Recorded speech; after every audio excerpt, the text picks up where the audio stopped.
आप पुजारा की परफॉर्मेंस देख लीजिए और आप बुमराह की परफॉर्मेंस देख लीजिए। तो असल चीज तो है परफॉर्मेंस।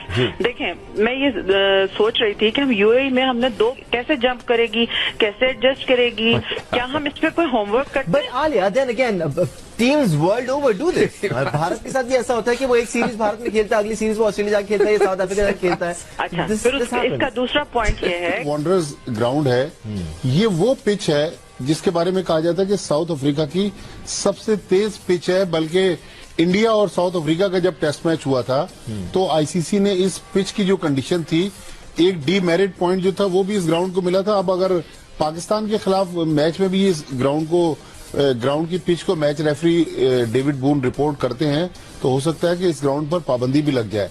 तो लिहाजा ये चीज ध्यान में रखनी होगी कि ये फास्ट पिच है। इंडिया के खिलाफ तो हो सकता है, पाकिस्तान के खिलाफ नहीं होगा कभी। अच्छा, नहीं होगा। तो शाहीन शाह अफरीदी के राइट नहीं दे रहे तो कप्तान को खड़े होकर फाइट करनी चाहिए, वरना छोड़ देना चाहिए। वरना इतनी जुर्रत उसके अंदर होनी चाहिए कि वो कहे कि मुझे ये लड़का चाहिए तो वो उसको मिलना चाहिए। ठीक है, मुई में काफी मुस्कुरा रहे हैं सिकू भाई, क्या कुछ सोच रहे हैं आप? इतना हंस दिए आप पीठ पीछे हमारे, जरा हमसे भी शेयर करें क्या सोच रहे हैं आप? यार मैं दो तीन चीजों पे हंस रहा हूं। मैं I have a great respect for Alia, बहुत पुरानी जर्नलिस्ट हैं, बहुत सीनियर जर्नलिस्ट हैं। कुछ चीजें ऐसी उन्होंने कही है, मुझे हंसी आ गई। आई एम वेरी सॉरी, मगर मैं बहुत रिस्पेक्ट करता हूं पाकिस्तान क्रिकेट का भी मगर ये कि एक तो ये कि पाकिस्तान एक सुन तो लो जी, पाकिस्तान कहें नहीं, एक तो ये बात कि पाकिस्तान के टूर्स जो है वो देख के रखने चाहिए कि हम पहले हल्की पिचों से, फिर हम साउथ अफ्रीका जा रहे हैं तो कैसे जा रहे हैं। भाई साउथ अफ्रीका जाएंगे तो हमें कोई भी पिच दुनिया में नहीं मिलेगी जो वैसी मिलेगी, नंबर 1। नंबर 2, अगर हम यही सोच के रख लें कि हम कभी भी साउथ अफ्रीका में नहीं जीते तो इंडिया पहली दफा एशिया की पहली टीम बन गई है ऑस्ट्रेलिया में जीतने के लिए। आप अच्छा खेलेंगे, अच्छे खिलाड़ी निकालेंगे तो ही परफॉर्मेंस देंगे। तो भारत ने भी तो दे दी ना। हमें शर्म आती है थोड़ी सी कहते हुए कि भारत जो है एशिया का पहला टीम बन गया है। हमें बताना चाहिए, हमारा पड़ोस है, पड़ोस के अंदर उनका बच्चा अगर एमबीए कर लेता है तो हमें फख्र होना चाहिए, इसलिए कि हमारा बच्चा मैट्रिक में फेल हो चुका है, उनका बच्चा जो है एमबीए कर चुका है। उन्होंने वो काम कर दिया। वो कैसे किया? पहली दफा जिंदगी में किया, जब से भारत इंडिया एग्जिस्ट करता है पहली दफा। मगर there is always a first time.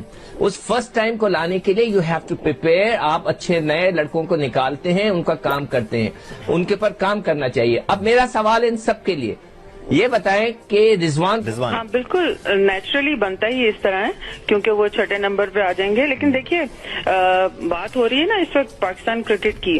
Kohli अगर नंबर 7 से नंबर 1 टीम पे लेके गया है तो कुछ पैरामीटर्स होंगे ना, खाली कोहली का उसमें कंट्रीब्यूशन तो नहीं है, उसमें पूरी टीम और पूरी मैनेजमेंट और पीछे पूरा सिस्टम है। अरे हाँ बिल्कुल, आप before you go on Alia समझना चाहिए। Before you go on Alia, 4 से 5 साल अगर हम देखें ना पिछले भारत के, आपको कई नए नाम नजर आएंगे, खासतौर पर टेस्ट क्रिकेट में टेस्ट स्पेशलिस्ट बनाए हैं उन्होंने जी। ये क्या? लेकिन आलिया एक और पॉइंट ये कि विराट कोहली ने तो अपना कोच भी चेंज करवा दिया। अपनी मर्जी का कोच रवि शास्त्री लेकर आए, जो हम ख्याल था उनका। तो यहाँ पर ये भी तो मसाइल है ना कि कोच कोई और। साहब मैं खुद यही कहना चाह रही हूँ कि देखें, आप जो कप्तान है उसको आप पूरी पावर देना, क्यों नहीं देते आप उसको ताकत दें, उसको पावर दें, उसको बैक यार उसकी परफॉर्मेंस तो ऐसी हो। आप कोहली को खुदा के वास्ते, आप कोहली का परफॉर्मेंस तो देखें।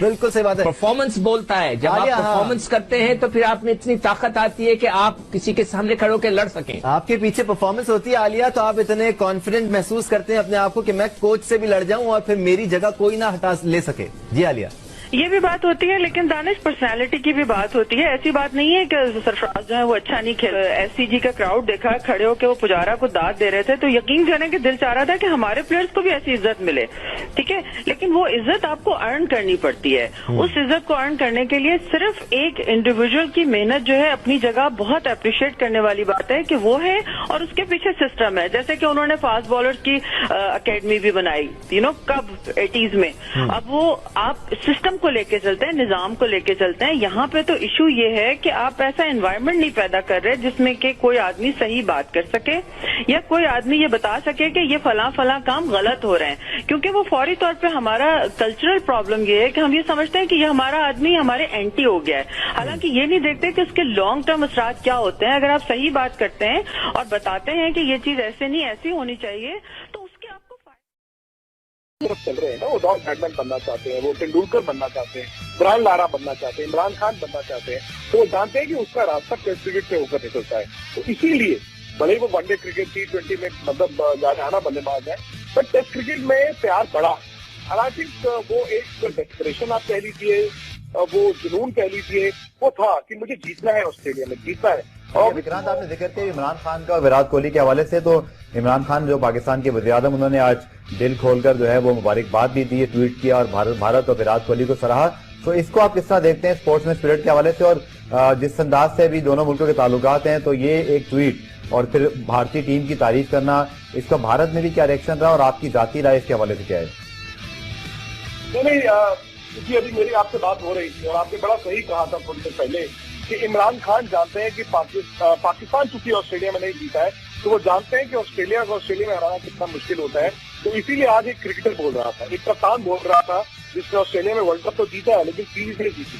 हालांकि मैं थोड़ा हैरान था, मुझे 10-12 दिन पहले पता चला कि इंडिया पहली एशियन कंट्री बनेगी ऑस्ट्रेलिया में जीतने के लिए। मुझे लगता था यार ऑस्ट्रेलिया में पाकिस्तान जरूर जीता होगा, क्योंकि आपके पास 80s और 90s में बड़ी अच्छी बॉलिंग आपके पास, और आई वाज श्योर कि शायद पाकिस्तान जीता होगा। लेकिन दो बातें, एक ये कि इमरान खान आज एक क्रिकेटर का दिल सामने आया, लेकिन होता क्या है ना कि एक ट्वीट के जरिए दोस्ती नहीं होती, वो आप भी जानते हैं। क्योंकि इस ट्वीट के बाद एक और ट्वीट एक प्राइम मिनिस्टर का आ जाता है, जो फिर इंडिया में पसंद नहीं किया जाएगा, जहां पर वो प्राइम मिनिस्टर मोदी को गाली दे देंगे या तो कुछ इस तरह की बात कर देंगे। ठीक है, आपने बात की थी ऑस्ट्रेलिया के हवाले से पाकिस्तान की, तो पाकिस्तान भी बहुत दफा क्लोज गया, और सच बताऊं आपको तो बहुत दफा हमारा दिल टूटा, स्पेशली अगर आपको याद हो कि जो जस्टिन लैंगर और एडम गिलक्रिस्ट की एक बहुत बड़ी पार्टनरशिप लगी थी, जहां पाकिस्तान ने लगभग हॉबार्ट में बिल्कुल 350 चेस किए थे। तो आप कैसे देख रहे हैं? स्पेशली एक बात की थी एन पॉन्ट ने, जो हमारे साथ प्रोग्राम में थे, उन्होंने कहा कि भारत ने सबसे अच्छा काम ये किया है कि उन्होंने डोमेस्टिक क्रिकेट के अंदर वो पिचेस बनाना बंद की जहां पर गेंद स्विंग होता था या बॉलर्स आसानी से विकेट लेते थे। अब बॉलर्स को मेहनत करनी पड़ती है, इसलिए फास्ट बॉलर बड़े अच्छे प्रोड्यूस हो रहे हैं। आप समझते हैं कि जो फास्ट बॉलिंग राइज है भारत का, बुमराह आ गए, भुवनेश्वर कुमार आ गए, इसके अलावा शामी आ गए, तो इनकी जो इमरजेंस है इसने पूरी भारतीय टीम का जो नक्शा ही बदल दिया।